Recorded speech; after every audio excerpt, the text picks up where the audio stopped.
Hello guys, welcome back to this channel. In today's video, I'm going to show you how you can get this midnight dress in Heartopia game.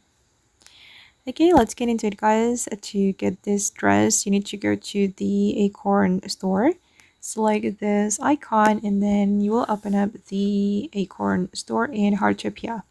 And then you're going to go to the Fashion Live, and this is the Night Sky collection. I've already purchased this one, this Night Sky Maiden Dress. You can also buy this one, the blue one, and the yellow one, and it cost 200 Moonlight crystals. And this is for the Daily Life collection, but I prefer the Night Sky collection. And then you can purchase it. Okay. Okay guys, and that's how you can get this Night Sky Maiden Dress in Heartopia game. I hope this video will be useful for you. Thank you so much for watching, and bye!